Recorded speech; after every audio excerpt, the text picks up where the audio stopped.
பொதுவாகவே ஒரு husband and ஒய்ஃப்குள்ள ஒரு சண்டைன்னு வச்சுக்கோங்களேன். அது ஹஸ்பண்ட் அண்ட் ஒய்ஃப்குள்ளன்னு இல்லை, வீட்டில் உங்கள் அப்பா கூடயா இருக்கலாம், இல்லை பேச்சுலர்ஸாக ரூமில் இருக்கும்போது உங்களோட ஃப்ரெண்டு கூட சண்டை போட்டுட்டு அன்டைமில் என்னைக்காவது வீட்டை விட்டு வெளியே போயிருக்கீங்களா? ஒருவேளை அந்த மாதிரி அன்டைமில் நீங்கள் சண்டை போட்டுட்டு வீட்டை விட்டு வெளியே போகும்போது எதனா ஒரு அமானுஷம் உங்களை பின்தொடர்ந்துருக்குதா? ஏன்டா சண்டை போட்டோம், எதுக்குடா இந்த அன்டைமில் வெளியே வந்தோன்னு சொல்லிட்டு நீங்கள் என்னைக்காவது யோசித்துருக்கீங்களா? எஸ், இன்னைக்கு நம்ம பார்க்க போகிற ஸ்டோரியில் 2 ஸ்டோரி பார்க்க போகிறோம். இந்த 2 ஸ்டோரியிலையுமே வீட்டில் சண்டை போட்டுட்டு வெளியே வந்திருக்கிறாங்க அன்டைமில். அப்படி அவங்க வெளியே வரும்போது ஒரு அமானுஷத்துக்கிட்ட மாட்டினது மட்டும் இல்லாமல் அதுலேருந்து வெளியே வர முடியாமல் அவங்க மட்டும் இல்லாமல் அவங்கள சேர்ந்தவங்களும் கஷ்டப்பட்டுருக்கிறாங்க. கிட்டத்தட்ட சாவோட விளிம்புக்கே போயிட்டு வந்த பயங்கரமான 2 ஸ்டோரியை பற்றி தான் இன்னைக்கு நம்ம ஷோவில் பார்க்க போகிறோம். Welcome to our show devil's kitchen.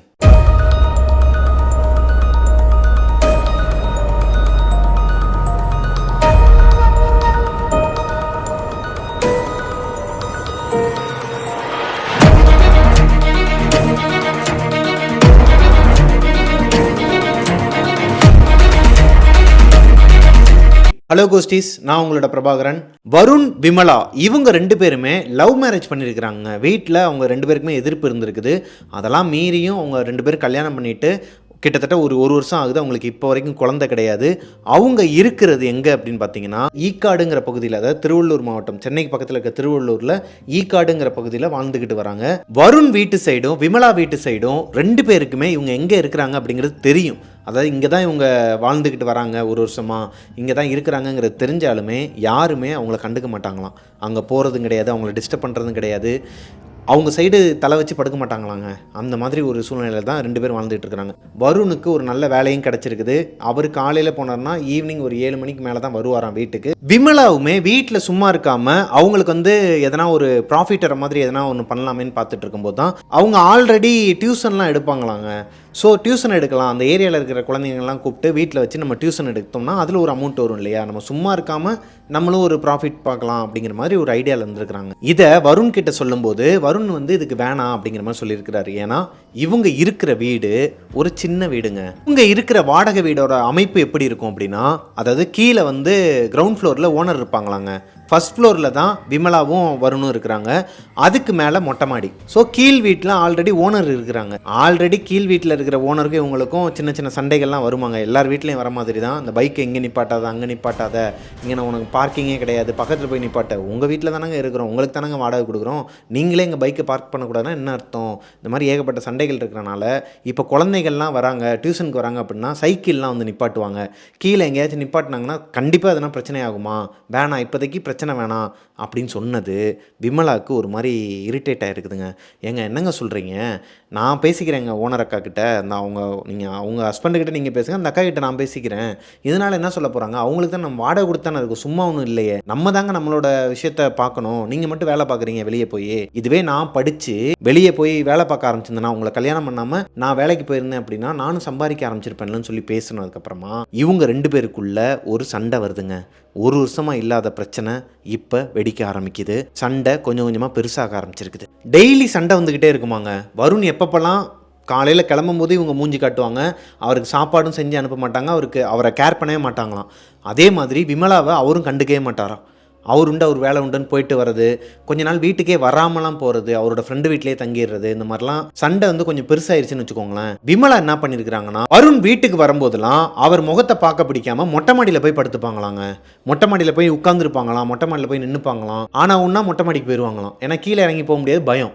என்னதான் இந்த லவ் மேரேஜ் பண்ணவங்களுக்குள்ள ஏகப்பட்ட சண்டை, பெரிய சண்டை வந்தாலுமே அது ஒரு வாரத்துக்கு தான் இருக்கும்பாங்க இல்லையா. எங்களோட லைஃப்லையுமே நாங்கள் அனுபவிச்சிருக்கிறோம். அதே மாதிரி தான் வருண் அண்ட் விமலா இவங்க 2 பேருக்கும் வந்த சண்டை ஒரு வாரத்தில் எங்கே போச்சுன்னே தெரியாத அளவுக்கு அவங்க 2 பேருமே பேச ஆரம்பிச்சிடுறாங்க. சாரிப்பா, நான் தான் தேவையில்லாத இது பண்ணிட்டேன், ஏன்னா நீ இல்லாதப்போ தான் எனக்கு தெரிஞ்சது, கீழே ஒரு சும்மா ஒரு 2 குழந்தைங்க வந்தாங்க, நான் டியூஷன் எடுக்கிறேன்னு சொன்னோடனையும் அவங்க கீழே சைக்கிள் நிப்பாட்டினதுக்கு அந்த ஓனர் அப்படி பேசுகிறாங்க, கத்துறாங்க, வீடை காலி பண்ணிடுமா அப்படிங்கிற மாதிரிலாம் பேசுகிறாங்க. இப்போ தான் எனக்கு புரியுது நீங்கள் எதுக்கு சொல்ல வந்தீங்க அப்படிங்கிறது. நீங்கள் நீ வேலையே பார்க்க விட மாட்டீங்க, உங்கள் கண்ட்ரோலில் வச்சுப்பீங்க, நீ தப்பாக நினச்சிக்காத வருண், இதுக்கப்புறம் நான் டியூஷன்லாம் எடுக்கலை. இல்லை அப்படிலாம் இல்லை, நானும் உன்னை தடுத்து நிறுத்தணும்லாம் அவசியம் கிடையாது, நீயும் ஒரு ப்ராஃபிட் பார்த்தனா உனக்கும் போர் அடிக்காமல் இருக்கும், அதே நேரத்தில் எனக்கும் நல்லது தானே, எனக்கும் நீ ஒரு கையா ஒத்தாசையாக தானே இருந்திருப்ப, நம்ம வேணால் வேறு வீடு பார்க்கலாம், நீ வெயிட் பண்ணு, ஒரு 3 மாதம் நம்ம கீழே வந்து சொல்லிடலாம். ஏன்னா இந்த மாதிரி தனி வீடு, அதாவது இந்த மாதிரி வீடுங்கள்லாம் யூனிட்டு கணக்காங்க. கரண்ட்டுமே வந்து யூனிட்டுக்கு இவ்வளோன்னு சொல்லி கொள்ளையடிக்கிற கும்பல் ஹவுஸ் ஓனர்ஸ். ஸோ அங்கே தான் இவங்க மாட்டிகிட்டு முழிக்கிறாங்க. ஆல்ரெடி இவங்க காலி பண்ணிட்டு போகணுங்கிற ஒரு தாட்டில் தான் இருந்திருக்கிறாங்க. கொஞ்சம் மெயின் ஏரியாவுக்கு போயிடலாம், திருவள்ளூருக்குள்ளே போயிடலாம். திருவள்ளூர்னா சிட்டிக்குள்ளே ஏதோ ரயில்வே ஸ்டேஷன்லாம் இருக்குமாங்க, தேரடி ஏதோ சம்திங் சொன்னாங்க.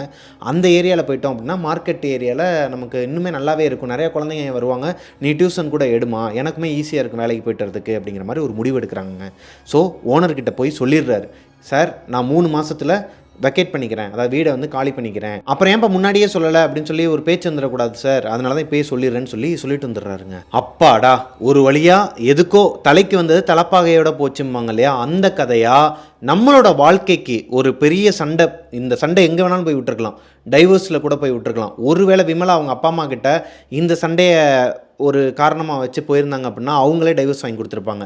ஒருவேளை வருணும் அவங்க அப்பா அம்மா கிட்ட போயிருந்தா இதை ஒரு காரணமாக வச்சு, ஏன்னா இவங்களுக்குள்ளே எப்படா ஒரு சண்டை வரும், இவங்களுக்குள்ளே எப்படா ஒரு பிரிவினை வரும்னு சொல்லிட்டு 2 வீட்டாளுங்களுமே வெயிட் பண்ணிட்டு இருந்துருக்குறாங்க. பட் அவங்க எதிர்பார்த்த மாதிரி நடக்கலை. நல்ல வேளை எல்லா பிரச்சனையும் முடிஞ்சிருச்சுடா அப்படின்னு நினச்சிட்டு இருக்கும்போது இப்போ தான் பிரச்சனையே ஆரம்பிக்குதுங்க. இவங்க 2 பேருக்குள்ளே சண்டை முடிஞ்சதுக்கப்புறமும் சண்டை போட்டுட்டு இருக்கும்போது மொட்டை மாடிக்கு போவாங்கன்னு சொன்னேன் இல்லையா விமலா, அதே மாதிரி டெய்லி நைட்டு 12:30 மணி ஆனால் மொட்டை மாடிக்கு போயிருக்கிறாங்க. எதுக்கு போகிறாங்கன்னே தெரியாதான். ஒரு 2 நாள் இந்த சண்டை நடந்து முடிஞ்சு அன்னைக்கு நைட்டு, அதுக்கு அடுத்த நாள் நைட்டு 2 நாளுமே பக்கெட்டில் நிறைய துணிகள்லாம் எடுத்துகிட்டு காய போட போயிருக்கிறாங்க. நைட்டு 12 மணிக்கு மொட்டை மாடியில் போய் துணியை காய போட போயிருக்கிறாங்க. போனவங்க கிட்டத்தட்ட 1 மணி நேரம் ஆகியும் கீழே வரமாட்டாங்களாம். இவரோட வேலையெல்லாம் முடிச்சிட்டதுனால டயர்டில் தூங்கிட்டு இருப்பாராங்க. அன்னைக்கு ஒரு நாள் அப்படிதான் வருண் வந்து நல்லா தூங்கிட்டு இருந்திருக்கிறாரு. தூங்கிட்டு இருக்கும்போது பக்கத்தில் ஏதோ ஒரு சத்தம் கேட்டிருக்குதுங்க. யாரோ ஒருத்தர் ரொம்ப நேரமாக அவரை சுற்றி நடக்கிற மாதிரியே சத்தம் கேட்டிருக்குது. வருணுக்கு விமலா தான் ரெஸ்ட் ரூம் எங்கேயும் போவா போல இருக்குது. அதனால தான், ஏன்னா அவங்க வீடே சின்ன வீடு தான் சொன்னேன் இல்லையா, ஒரு 10க்கு 10 ரூம் தாங்க அவங்களோடது, ஹால்லாம் கிடையாது, ஒரே ரூம் தான். அதில் ஒரு டாய்லெட் இருக்குமா, பக்கத்துலேயே வந்து கிச்சன் இருக்குமா, கிச்சனுக்கு மட்டும் தனியாக ஒரு போர்ஷன் இருக்குன்னு வச்சுக்கோங்க, அதை ஒட்டி ஒரு பால்கனி இருக்குமாங்க. அப்புறம் மெயின் டோருக்கு வெளியே ஒரு பெரிய வராண்டா, அதான் அந்த காரிடார் மாதிரி ஒன்று இருக்கும், அதில் நடந்து போனோன்னா மேலே மொட்டை மாடிக்கு போகிற வழி இருக்குமாங்க. இதுதான் அவங்களோட வீட்டோட அமைப்பு.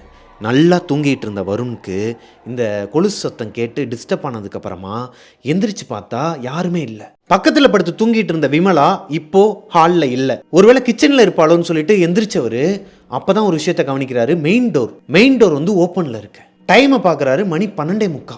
12:45க்கு விமலாவுக்கு என்ன வேலை வெளியே? தூங்கிட்டு இருந்த பொண்ணு எங்கே போனா? இவருக்கு என்னென்னவோ தாட்ஸ் வருது, சந்தேகப்படுற மாதிரியான தாட்ஸ்லாம் வருது. விமலா எங்கே போனாங்கன்னு இவருக்கு தெரியல. கிச்சனில் ஒரு எட்டு போய் பார்க்குறாரு, அங்கே யாருமே இல்லை.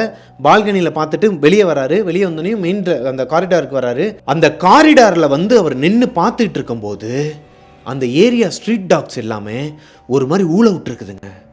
நம்ம இதுக்கு முன்னாடி கதைகளே பார்த்துருப்போம் இல்லையா, அந்த மாதிரி ரொம்ப ஒரு மாதிரியாக கத்தாதுங்க, ஒரு மாதிரி ஊழ விடுங்க. பார்த்துருக்கீங்களா? இந்த சத்தம் கேட்டோடனேயும் இவருக்கு ஒரு மாதிரி பயம் கொடுத்துருக்கு. என்னடா அது, நாயெல்லாம் இந்த மாதிரி கத்துது. எப்பயுமே அவங்க ஏரியாவில் நைட் நேரத்தில் அந்த மாதிரி குலைக்குங்களாம். யாருன்னா 1-2 பேர் நைட் ஷிஃப்ட் முடிச்சுட்டு அந்த பக்கம் போவாங்க இல்லையா, அங்கிட்டு போகும்போது அவங்கள பின்னாடியே துரத்திட்டு போகிறது, இல்லைனா யாராச்சும் ஒரு அன்னோன் பர்சனை பார்த்தா கத்துறது, இந்த மாதிரியான ஆக்டிவிட்டீஸ் தான் இருக்குமே தவிர்த்து இந்த ஊழ விடுறது இந்த மாதிரிலாம் இருந்ததே கிடையாது இவங்க இருக்க இந்த 1 வருஷத்தில். இப்போது வருணுக்கு ஒரு பக்கம் பயம் இருந்தாலும் அவங்களோட பொண்டாட்டி எங்கே போனாங்கன்னு தெரியல இல்லையா. மொட்டை மாடியில் ஏதோ வாளியை உருட்டி விடுற சத்தம் கேட்டிருக்குதுங்க. என்னடா அது, மேலே தான் சத்தம் கேட்குது, ஒருவேளை துணியெல்லாம் காயப்போட போயிருப்பாளோ. ஏன்னா ஆல்ரெடி அந்த சண்டை நடந்த அன்னைக்கும் அதுக்கு அடுத்த நாள் நைட்டு 12 மணிக்கு போயிட்டு தான் இவங்க துணிக்காய போட போயிருக்கிறாங்க.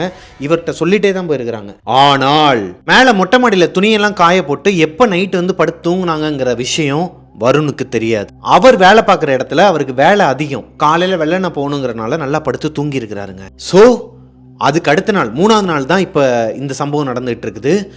மேலே போய் பார்க்கலான்ட்டு போயிருக்கிறாருங்க. மொட்டை மாடியில் யாரோ ஒருத்தர் ஆக்டிவிட்டிஸ் பண்ணிட்டு இருக்காங்கங்கிறது இவர் அந்த பாதையில் ஏறி போயிட்டு இருக்கும்போது, அந்த ஸ்டெப்ஸில் ஏறி போயிட்டு இருக்கும்போதே இவருக்கு சத்தம் கேட்குது. இவரால் ஃபீல் பண்ண முடியுது யாரோ ஒருத்தவங்க இருக்கிறாங்கன்னு. அஃப்கோர்ஸ் விமலா தான் இருப்பாங்கங்கிறதும் இவருக்கு தெரியும். மேலே போய் பார்த்தா மொட்டை மாடியில் யாருமே இல்லை, ஒரு மாதிரி மயான அமைதியாக இருக்கு. கீழே அந்த ஊழ விட்டுட்டு இருக்குதுங்க இல்லையா, அந்த டாக்ஸ் வந்து விடாமல் கத்திக்கிட்டே இருக்குதுங்க. விடாமல் அந்த சத்தம் பின்னாடி கேட்டுக்கிட்டே இருக்கு. இவருக்கு ஒரு மாதிரி பயம் கொடுத்துருக்குதுங்க. விமலா எங்கே போனாங்க? 12:45 மணி, கிட்டத்தட்ட 1 மணி ஆக போகுது. 1 மணிக்கிட்ட இந்த நாய்ங்கெல்லாம் இப்படி ஊழ விடுதுங்க. இவரோட ஒய்ஃபை காணும். மொட்டை மாடியில் ஏதோ ஒரு சத்தம் கேட்குது. வந்து பார்த்த இடத்துல அவங்க ஒய்ஃபும் இல்லை. இடமே ஒரு மாதிரி மயான அமைதியாக இருந்துச்சுன்னா அவருக்கு எப்படிங்க இருக்கும்? அவருக்கு என்ன பண்ணுறதுனே தெரியலை. ஏன்னா அவங்கக்கிட்ட ஃபோன் இருக்குது, அந்த ஃபோனுமே கீழே தான் இருக்குது. ஃபோனையே அவங்க எடுத்துகிட்டு போகல. அப்போ தான் வருண் ஒரு விஷயத்தை கவனிக்கிறாரு. அந்த பக்கெட், இவங்க எப்பயுமே துணிக்காய போடுறதுக்கு மேலே எடுத்துகிட்டு வர பக்கெட்டு மேலே உருண்டு போய் ஒரு ஓரத்தில் கடந்திருக்குதுங்க. வாட்டர் டேங்க் இருக்குமா, அந்த வாட்டர் டேங்க்குக்கு கீழே எல்லாரோட மொட்டை மாடியிலையுமே இருக்குங்க. அந்த டேங்க் ஒன்று இருக்கும் இல்லையா, அதுக்கு கீழே அந்த வாளி உருண்டு கிடக்குதுங்க. உடஞ்சி போய் கிடக்குது. கீரல் விட்டோ இல்லை லைட்டாக உடஞ்சோலாம் கிடையாது. அந்த வாளி 2ஆக பிச்சு போட்ட மாதிரி இருந்திருக்குதுங்க. பிளாஸ்டிக் வாளி 2ஆக உடச்சி போட்டு, அதாவது அதை ஓங்கி மிதிச்சா ஒரு மாதிரி உடையும் பார்த்துருக்கீங்களா, அந்த மாதிரி நொறுங்கி கிடக்கு. இதை பார்த்துட்டு இவருக்கு பயம் கொடுக்க ஆரம்பிச்சிருக்கு. அவங்க நகையெல்லாம் போட்டிருப்பாங்களாங்க. இவர் வந்து கஷ்டப்பட்டு சம்பாரித்து அவங்களுக்கு போட்ட நகைகள்லாம் ஒரு 2-3 பவுண்ட் இருக்குமா. ஒரு வேளை எவனாச்சும் வந்து திருடுறேங்கிற பேரில் எதனா பண்ணிட்டு போயிட்டானா வைஃபை. அவருக்கு பல தாட்ஸ். நாய்ங்கெல்லாம் அப்படின்னா கத்த தானே செய்யணும், ஏன் ஊழ விடுதுங்க ஒரு மாதிரி? திருடனை பார்த்தா கத்த தானே செய்யும். என்ன ஆச்சு விமலாக்கு? ஒன்றுமே தெரியாமல் ஒரு மாதிரி பித்து பிடிச்ச மாதிரி நிற்கிறாருங்க மொட்டை மாடியில் 1 மணிக்கு. இப்போது அவருக்கு பின்னாடி ஒரு மூச்சு சத்தம் கேட்குதுங்க. யாரோ ஒருத்தவங்க பயங்கரமான கோபத்தில் ஒரு மாதிரி நம்மளை அடிக்க போகிறாங்க. அப்படி அந்த அளவுக்கு கோபம், மூச்சு விட்டுட்டு இருக்கிறாங்க. அந்த அளவுக்கு மூச்சு சத்தம் கேட்குது இவருக்கு பின்னாடி. இப்போ வருணுக்கு ஒரு டவுட்டுங்க. ஒருவேளை வாட்டர் டேங்க் மேலே யாருன்னா இருப்பாங்களோ, வாட்டர் டேங்க் மேலே தான் ஏதோ சத்தம் கேட்குது. இவர் நிற்கிறாருன்னா இவருக்கு பின்னாடி வாட்டர் டேங்க்குங்க. வாட்டர் டேங்க்னா பெருசுலாம் கிடையாது, இவர் ஹைட்டை விட கொஞ்சம் தான் மேலே இருக்குமா. அந்த டேங்க் மேலே தான் சத்தம் கேட்டுக்கிட்டு இருக்கு. மெதுவாக திரும்பி பார்த்தா இவருக்கு ஒன்றுமே தெரியலை. சரி, அங்கனுக்குள்ளே ஒரு கம்பி மாதிரி வச்சுருப்பாங்க இல்லையா மேலே ஏறுறதுக்கு, ஸ்டெப்ஸ்லாம் இரும்புலேயே செஞ்சது. அதில் மெதுவாக ஏறிக்கிட்டு பயத்தோடு தான் ஏறுறாரு. ஏன்னா அன்டைமாக இருக்குது. ஒரு இவரே இனம் புரியாத ஒரு பயத்தோடு தான் மேலே ஏறுறாருன்னு வச்சுக்கோங்களேன். இப்போது அந்த இரும்பு ஸ்டெப்ஸ் மேலே ஏறி போன வருணுக்கு ஒரு ஷாக்குங்க. மேலே அவங்களோட ஒய்ஃப் விமலா கையெல்லாம் ரத்தமாங்க. கையெல்லாம் ரத்தம், வாயெல்லாம் ரத்தம், கண்ணெல்லாம் ஒரு மாதிரி பிதுங்கி போய் அவங்களோட முகமே அது கிடையாதாங்க. முடியெல்லாம் ஒரு மாதிரி, முடியெல்லாமே ரத்தமாங்க. ஒரு மாதிரி கோரமாக இருக்கிறாங்களாம். அவங்களோட ட்ரெஸ் எல்லாமே ரத்தம், அவங்களோட நைட்டி முழுக்க ரத்தம். ஒரு மாதிரி உட்காந்துருக்குறாங்களாம். அந்த காஞ்சனா படத்தில் உட்காந்துருப்பார் தெரியுமா சரத்குமார் சார், அந்த மாதிரி ஒரு மாதிரி உட்காந்துக்கிட்டு எதையோ சாப்பிட்டுட்டு இருக்காங்களாம். கையில் என்னன்னே தெரியலையாங்க, அது ஒரு மாதிரி ஏதோ ஒரு மாதிரி இருக்கான். ஆனால் பிளட்டாக வருதான், அதை தான் கடித்து தின்னுட்டு இருக்கிறாங்களாம். இதை பார்த்த உடனேயுமே வருணுக்கு தூக்கி போடுதுங்க. ஏய் விமலா, என்னடி ஆச்சு உனக்கு, என்னடி சாப்பிட்டுட்டு இருக்க அப்படின்னு சொல்லும்போது அதை கையில் சாப்பிட்டுட்டு இருக்காங்க இல்லையா, அதை இவரை பார்த்தோன்னே ஒரு மாதிரி பார்த்து இவர் மேலேயே தூக்கி போட்டுருக்குறாங்க. தூக்கி போட்டது மட்டும் இல்லாமல் அங்கேருந்து விழுந்து சாகிறதுக்கு ட்ரை பண்ணியிருக்கிறாங்க. மொட்டை மாடிலேருந்து கீழே விழுகிறதுக்கு ட்ரை பண்ணும்போது இவர் போய் பிடிச்சி காப்பாற்றிட்டு இருக்கிறாருங்க. கத்தி இருக்கிறாரு. ஐயோ விமலா வேணாமா வேணாமான்னு சொல்லி இவர் கத்துன கத்துல கீழே இருந்த அந்த ஓனரோட வீட்டிலேயே சவுண்டு, அவ்வளோ சவுண்டு. இவர் கத்துன கத்து அந்த மாதிரி அந்த ஏரியாவில் இருக்கவங்க எல்லாருமே எந்திரிச்சிருக்காங்களாம். ஸோ கீழ் வீட்டில் இருக்கிற ஓனரோட ஒய்ஃபு, அவங்களோட தம்பி 3 பேருமே கிளம்பி மேலே வந்துருக்காங்க. என்னப்பா ஏதோ சத்தம் கேட்கு மேலே வந்து பார்த்தா அவங்களுக்கும் ஒரு மாதிரி தூக்கி போட்டுருக்குது. யோ என்னையா பண்ணுற மேலே ஒய்ஃபு, நீ என்னையா பண்ணிட்டு இருக்கீங்க, என்னையா கையெல்லாம் ரத்தமாக இருக்குது, ஏய் முதல்ல கீழே வானோன்னு இவர் கத்தி இருக்கிறாரு. அண்ணே கொஞ்சம் வாங்கினேன், மேலே வாங்கினேன், கொஞ்சம் ஹெல்ப் பண்ணுங்கண்ணே, அவள் கீழே குதிக்கிறதுக்கு ட்ரை பண்ணுறானே, என்னையும் பிடிச்சி இழுக்கிறானே, வாங்கினேன்னு சொல்லிட்டு இவங்க 3 பேர் மேலே போயிருக்கிறாங்க. ஹவுஸ் ஓனரும் அவங்க மச்சானும் மேலே ஏறி 3 பேர் சேர்ந்து விமலாவை கீழே இழுத்துட்டு வந்துருக்குறாங்க கஷ்டப்பட்டு. விட்டுருந்தா அன்னைக்கு வருணையுமே கீழே தள்ளி விட்டுருப்பாங்களாம் மொட்டை மாடிலேருந்து. அவங்களும் குதிச்சிருப்பாங்க, வருணையும் இழுத்து போட்டிருப்பாங்க. ஸோ இப்போ கீழே வந்ததுக்கப்புறம் தான் அவங்களுக்கு தெரிய வருது, என்னன்னே தெரில, இவங்களை கண்ட்ரோல் பண்ணவே முடியலை. இவங்க இன்னுமே மேலே ஓடுறதுக்கு தான் ட்ரை பண்ணுறாங்க. ஒரு மாதிரி பிஹேவ் பண்ணுறாங்களாம், அப்நார்மலாக பிஹேவ் பண்ணுறாங்க. விமலாக்கு என்ன ஆச்சு அப்படிங்கிறத இவரால் புரிஞ்சிக்கவே முடியல. ஆனால் ஹவுஸ் ஓனரோட ஒய்ஃப் மட்டும் என்ன பண்ணுறாங்கன்னா, எப்பா தம்பி ஒன்றும் பிரச்சனை இல்லை, நீ கீழே கூட்டு போ, கீழே கூட்டு போயிட்டு உன்னோட வீட்டில் நடு வீட்டில் உட்கார வை, நான் இந்த வரேன்னு சொல்லிட்டு கீழே போயிருக்கிறாங்க. போயிட்டு அவங்களோட குலசாமி சொடலமாட சாமியோட திருநீரை எடுத்துகிட்டு வந்து அவங்கள பூசி விட்டுருக்குறாங்க. பூசி விட்டுட்டு அவங்கள கூட்டு போய் மஞ்சளை வந்து நல்லா தண்ணியில் கலக்கி அதில் கொஞ்சம் வேப்பிலையெல்லாம் போட்டு அவங்களுக்கு நைட்டு முழுக்க ஊற்றி விட்டுருக்குறாங்க. அதாவது இந்த ரத்தமாக இருக்குது இல்லையா, அவங்கள வந்து குளிக்க வச்சு வீடு முழுக்க சாம்பிராணி புகையெல்லாம் போட்டு அவங்கள படுத்து தூங்க வச்சுட்டு, எப்பா இங்கே வாப்பா கொஞ்சம் உங்ககிட்ட பேசணும்னு சொல்லி கூப்பிட்டுருக்குறாங்க. அப்போ தான் இவங்க எல்லாருக்குமே தெரிய வருது, மொட்டை மாடிக்கு போகிறாங்க. இப்போ வருணோட வீடை வெளியே லாக் பண்ணிவிட்டு அந்த சைடு இருக்க பால்கனி டோரையுமே லாக் பண்ணி பூட்டு போட்டு அந்த சாவியும் எடுத்துக்கிட்டு, ஸோ விமலாவால் வெளியே போக முடியாது. கிச்சன் சைடு இருக்கிற பால்கனி வழியாகவும் அவங்க வெளியே குதிக்க முடியாது, மெயின் டோர் வழியாகவும் அவங்களால வெளியே வர முடியாது இல்லையா. 2 சாவியும் எடுத்துக்கிட்டு ஹவுஸ் ஓனர், அவங்க ஒய்ஃபு, வருண், இவங்க 3 பேருமே மொட்டை மாடியில் போய் நின்று பேசிகிட்டு இருக்கிறாங்க 1:30 மணிக்கு. நைட்டு அவங்க சாப்பிட்டாங்க இல்லையா, விமலா வந்து ஏதோ ஒரு விஷயத்த சாப்பிட்டுட்டு இருந்தாங்க இல்லையா கையில் வச்சு, இவங்களோட மொட்டை மாடியில் புறா வந்து இருக்குமாங்க. புறா வந்து முட்டை போட்டு அதை வந்து அடை காத்துக்கிட்டு இருக்குதான், ஒரு தாய் புறா. அந்த புறாவை தான் கையில் பிடிச்சிட்டு போய் சாப்பிட்ருக்குறாங்க விமலா. இப்போ வருணுக்கு ஒரு விஷயம் தெரிய வருது. அந்த புறா கூட அங்கே இருக்கும்போது வருணுக்கு ஒரு டவுட்டுங்க. ஓனர் எதனா சொல்ல போகிறாரு, நம்மலாம் ரெஸ்பான்ஸு எதனா நம்ம தான் ஏதோ வளர்க்குற மாதிரி எதனா திட்ட போகிறாருன்னு சொல்லிட்டு இதை எடுத்து போட்டுடலான்னு சொன்னதுக்கு விமலா என்ன சொல்லியிருக்கிறாங்கன்னா, இருக்கட்டுங்க, அது என்னங்க பாவம் பண்ணுச்சு, அது பாட்டுக்கு அதுவும் ஒரு குடும்பம் தானே, அதுங்க பாட்டுக்கு இருந்துட்டு போகுதுன்னு சொல்லி அவங்க தான் அதை அங்கே வைக்க சொல்லியிருக்கிறாங்க, அதான் எடுக்க வேணாம்னு சொல்லியிருக்கிறாங்க. இப்போ அவங்களே எப்படி அந்த தாய் புறாவை வந்து கடித்து திம்பாங்க, அந்த முட்டையெல்லாம் உடச்சி ஒரு மாதிரி கோரமாக ஆக்கி வச்சுருப்பாங்க. இதை வருணால் ஏற்றுக்க முடியல. அவங்க ஹவுஸ் ஓனர்கிட்டையும் சொல்கிறாரு, சார் ஏதோ தப்பு நடந்திருக்குது, அவளுக்கு ஏதோ ஒன்று ஆயிருக்குது, எனக்கு நல்லா தெரியும் சார்னு சொல்லி ஆழமாக சொல்லியிருக்கிறார். இப்போது இந்த ஹவுஸ் ஓனர் ஆன்ட்டி என்ன சொல்லியிருக்கிறாங்கன்னா, அதாவது இந்த ஹவுஸ் ஓனரோட ஒய்ஃப் என்ன சொல்லியிருக்கிறாங்கன்னா, பா நீங்கள் 2 பேரும் சண்டை போட்டுக்கிட்டீங்க அப்படிங்கிறது எங்களுக்கு தெரியும் சரியா, அந்த டைமில் நீ வீட்டுக்கு வராமல் இருந்த நாட்களில் இதே மாதிரி மொட்டை மாடியில் சத்தம் கேட்கும்பா, சத்தம் கேட்கும்போது நாங்கள் வந்து கண்டுக்க மாட்டோம், சரி நீ வந்துட்ட போல நினப்போம், வெளியே பார்த்தா உன் பைக்கும் நிற்காது, அப்புறமா சரி இந்த பிள்ளை தான் வந்து தூக்கம் இல்லாமல் எதனா மேலே நடந்துகிட்ருக்கும் போல் அப்படின்ட்டு நாங்களும் சாதாரணமாக விட்டுட்டோம், வந்து டிஸ்டர்ப் பண்ணக்கூடாது, 3வது மனுஷங்க உங்களோட குடும்ப சண்டையில் தலையிடக்கூடாதுங்கிற அடிப்படையில் தான் நாங்கள் அப்படியே விட்டுட்டோம். ஆனால் ஒரு நாள் என்னாச்சு அப்படின்னா, இவங்க விமலா வந்து நைட்டு ஒரு இதே மாதிரி 12:30 to 1 மணிக்குள்ளே கீழே வந்து மெயின் டோரை ஓப்பன் பண்ணியிருக்கிறாங்க, கேட்டை. இந்த கேட்டை ஓப்பன் பண்ணால் ஹவுஸ் ஓனருக்கு சவுண்டு கேட்கும். அவங்களுமே இன்றைக்கி தூங்காமல் தான் இருந்திருக்கிறாங்க. கேட்டை ஓப்பன் பண்ணி விமலா மட்டும் இங்கேயே நடந்து போயிட்டுருக்குறாங்க. விமலாவுக்கு சுயநினைவே கிடையாதான். இந்த ஹவுஸ் ஓனர் ஆண்டி அவங்கள கூப்பிட்டுருக்குறாங்க, மா விமலா எங்கேம்மா போகிற, விமலா மா ஒன்னத்தம்மா அப்படின்னு சொல்லி கூப்பிட்டா அவங்க கண்டுக்காமல் அவங்க பாட்டுக்கு நடந்து போயிட்டே இருந்தாங்களாங்க. அவங்க ஹஸ்பண்டுக்கிட்ட சொல்லி, அதாவது ஹவுஸ் ஓனர்கிட்ட சொல்லி, எங்கே அந்த பொண்ணு எங்கேயோ போகுதுங்க, அந்த பையன் வேறு வீட்டில் இல்லை, பைக் இல்லை பார்த்தீங்களா, அந்த பையன் வீட்டில் இல்லை, சண்டையை வேறு இவங்க 2 பேருக்குள்ள சண்டை வேறு நடக்குது, எங்கேயும் போய் செத்து போயிட போகுதுங்க, நம்ம தாங்க பார்த்துக்கணும், வாங்கங்க கொஞ்சம் போய் பார்த்துட்டு வந்துடலாம்னு சொல்லிட்டு பின்னாடியே ஃபாலோ பண்ணி போயிருக்கிறாங்க. கூப்பிட்டுக்கிட்டே தான் இருந்திருக்கிறாங்க. அந்த பொண்ணு கண்டுக்கவே இல்லையா விமலா. கண்டுக்காமல் அவங்க பாட்டுக்கு நடந்துக்கிட்டே இருந்தவங்க ஒரு கட்டத்துக்கு மேலே அவங்க வீடு எங்கே இருக்குதோ அதுக்கு பின்னாடி ஒரு 1 கிலோமீட்டர் தூரத்தில் ஒரு இடுகாடு இருக்குதாங்க. அது இந்த கிறிஸ்டின்ஸ்லாம் வந்து புதைப்பாங்க இல்லையா, எரிக்க மாட்டாங்க, புதைப்பாங்க.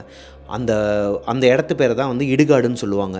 ஸோ அந்த இடத்த இவங்களோட மொட்டை மாடியிலேருந்து பார்த்தா அந்த இடுகாடு தெரியுமாங்க. அந்த இடுகாடை நோக்கி தான் விமலா நடந்து போயிட்டுருக்காங்கிறத இவங்க கவனிச்சிடுறாங்க, ஹவுஸ் ஓனரும் அவங்களோட ஒய்ஃபும். எங்க பெரிய தப்பாக இருக்குதுங்க, அந்த பிள்ளையை வந்து கூப்பிட்டு வந்துடலாம்னு சொல்லிட்டு வேகமாக ஓடி வந்திருக்கிறாங்க. ஓடி வந்து விமலாவை கூப்பிட்டா அவங்க வரவே இல்லையாங்க. அந்த இடுகாட்டுக்குள்ளே போகிறதுக்கு தான் அவங்க நடந்து போயிட்டே இருக்கிறாங்க.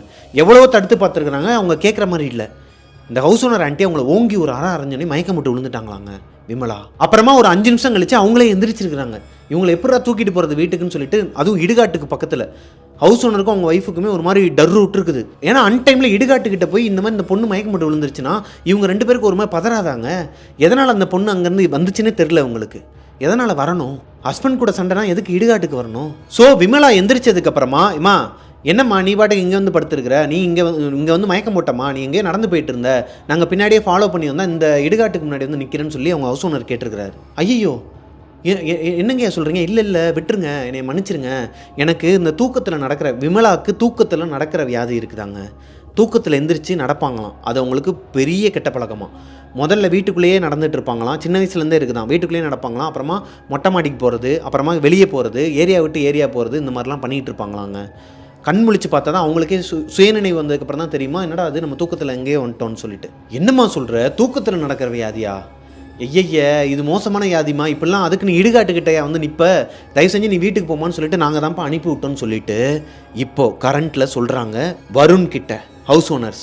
இப்போ தான் வருண் ஒரு விஷயத்த சொல்கிறாரு, எங்க அவளுக்கு தூக்கத்தில் நடக்கிற வியாதியே கிடையாதுங்க, விமலாங்கிறவங்களுக்கு தூக்கத்தில் நடக்கிற வியாதியே கிடையாதான், அவங்க பொய் சொல்லியிருக்கிறாங்க, என்ன சொல்கிறதுன்னு தெரியாமல் பொய் சொல்லியிருக்கிறாங்க. அப்போது விமலாவுக்கு என்ன நடந்துச்சு, எதனால் அவங்க இப்படி பாதிக்கப்பட்டிருக்கிறாங்க, எதனால் அவங்க வீட்டுக்கு பக்கத்தில் இருக்கிற அந்த இடுகாட்டுக்கு அவங்க போகணும் அன்டைமில், இப்போ எதுக்காக அவங்க மொட்டை மாடிக்கு வரணும், இந்த சம்பவம் தொடர்ந்து 1 வாரமாக நடந்துகிட்ருக்கு, எதனால் இப்படி நடக்கணும், ஏன் அவங்க அந்த புறாவை சாப்பிடணும், எதுக்கு அந்த ரத்த வாடையில் ஒரு மாதிரி பிஹேவ் பண்ணணும், இப்படி பல தாட்ஸ் இவங்க 3 பேர் மண்டைகளும் ஓடி இருக்குதுங்க. இப்போ ஹவுஸ் ஓனர் என்ன சொல்கிறாருன்னா, எப்பா நமக்கு தெரிஞ்ச கோடாங்கி ஒருத்தர் இருக்கிறாரு, நான் அவரை வர சொல்கிறேன், என்னன்னு சொல்லி பார்ப்போம், நாளைக்கு வர வைக்கிறேன், என்ன சொல்கிறாருன்னு பார்ப்போம்னு சொல்லிகிட்டு இருக்கும்போது கீழே மெயின் டோரை போட்டு ஒட்டன்னு உடைக்கிறாங்க விமலா. இவங்க டோரை லாக் பண்ணிட்டு இருந்தாங்க இல்லையா, அந்த டோரை போட்டு ஒட்டன்னு உடைக்கிறாங்க. பதறி அடிச்சுட்டு 3 பேரும் கீழே ஓடி வந்து பார்த்தா விமலா நல்லா படுத்து தூங்கிட்டு இருக்கிறாங்க. இவங்க எங்கே படுக்க போட்டாங்களோ அதே இடத்துல தான் படுத்து தூங்கிட்டு இருக்கிறாங்க. மஞ்சள் தைச்சு குளிக்க வச்சாங்களே அந்த மஞ்சள் தண்ணியில் அப்படியே தான் படுத்துருக்குறாங்களாம். திரும்பி கூட படுக்கலை. எப்படி படுத்துருந்தாங்களோ அதே மாதிரி படுத்து தூங்கிட்டு இருக்கிறாங்க. நல்ல ஆழ்ந்த தூக்கத்தில் இருக்கிறாங்க. ஆனால் அந்த சத்தம் கேட்டது உண்மை. ஒருத்தர் சொன்னால் அது பொய். 3 பேருக்கு எப்படி கேட்கும்? ஹவுஸ் ஓனர்ஸ் 2 பேருக்குமே, ஹஸ்பண்ட் அண்ட் ஒய்ஃப் 2 பேருக்குமே கேட்டிருக்கு. வருணுக்கும் கேட்டிருக்கு. கதவை போட்டு உடைக்கிற சத்தம். உள்ளே வந்து பார்த்தா அந்த பொண்ணு நல்லா தூங்கிட்டு இருக்குது. இவங்க 3 பேருமே இன்னைக்கு நைட்டு முழுக்க தூங்கலையாங்க. House owner திட்டிருக்கிறாரு வருணை. உங்களுக்கெல்லாம் வந்து நான் வீடு கொடுத்தேன் பாரு, என்னையே சொல்லணும் அப்படிங்கும் போது அவங்க ஒய்ஃப் திட்டிருக்கிறாங்க. ஏங்க இதுவே நம்ம வீட்டில் நடந்துருந்துச்சுன்னா நம்ம என்னங்க பண்ணுவோம்? அந்த மாதிரி நடக்கிறதுக்கு அந்த பிள்ளைங்க என்ன பண்ணும் பாவம்? சண்டைங்கிறது எல்லார் வீட்லேயும் வரத்தான் செய்யும். ஸோ காலையில் கூட்டு வரேன்னு சொன்ன அந்த கோடாங்கி, அந்த சாமி இது ஓட்டுவாங்களாங்க, பேயெலாம் ஓட்டுவாராம், அவரை நைட்டோட நைட்டாக போய் கூட்டு வந்திருக்கிறாங்க வருணும் ஹவுஸ் ஓனரும். இப்போ ஹவுஸ் ஓனரோட மச்சானும் ஹவுஸ் ஓனரோட ஒய்ஃபும் தான் இவங்களுக்கு காவலாக வெளியே இருக்கிறாங்க, டோரை லாக் பண்ணிட்டு. ஹவுஸ் ஓனரும் வருணும் அந்த சாமியாரை போய் கூட்டு வர்றதுக்குள்ளேயே, அந்த பேய் ஓட்டுறவர் போய் கூட்டு வர்றதுக்குள்ளேயே இவங்களுக்கு ஒரு ஃபோன் கால் வருது. கரெக்டாக அந்த கோடாங்கியோட வாசலில் போய் நிற்கிறாங்க. என்ன ஏதுன்னு எக்ஸ்பிளைன் பண்ணிகிட்டு இருக்கும்போதே, எக்ஸ்பிளைன் பண்ண ஆரம்பிக்கும் போதே ஒரு ஃபோன் கால் வருது ஹவுஸ் ஓனரோட ஒய்ஃப் கிட்ட இருந்து. அந்த ஃபோன் கால் வந்ததுமே இவங்க 3 பேருமே தலை தெறிக்க ஓடி வந்திருக்கிறாங்க வீட்டுக்கு. இவங்க 2 பேரும் அந்த வீட்டை விட்டு போனதுக்கு அப்புறமா ஹவுஸ் ஓனரோட ஒய்ஃபும் ஹவுஸ் ஓனரோட மச்சானும் அங்கே உட்கார்ந்துட்டு இருந்திருக்கிறாங்க. மறுபடியும் கதவை உடைக்கிற சத்தம் பயங்கரமாக கேட்டிருக்குதுங்க. டோரை ஓப்பன் பண்ணி பார்த்தா இப்போது விமலா உண்மையாகவே ஒரு மாதிரி பேய் பிடிச்ச மாதிரி நிற்கிறாங்க.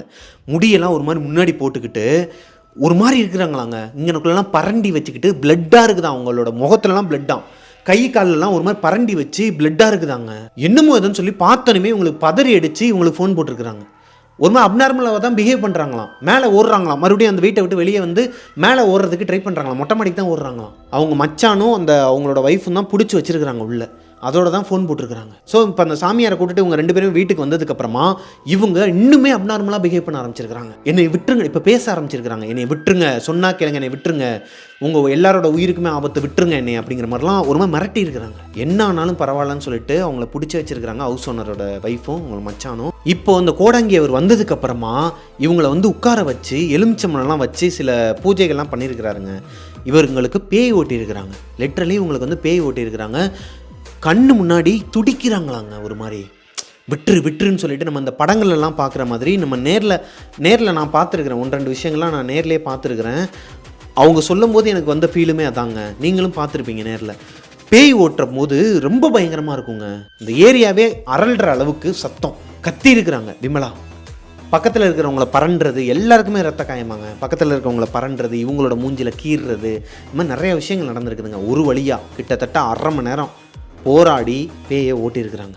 ஆனால் அவங்களுக்கு என்ன நடந்துச்சுன்னு இப்போ வரைக்குமே அவங்களுக்கு தெரியலையாங்க.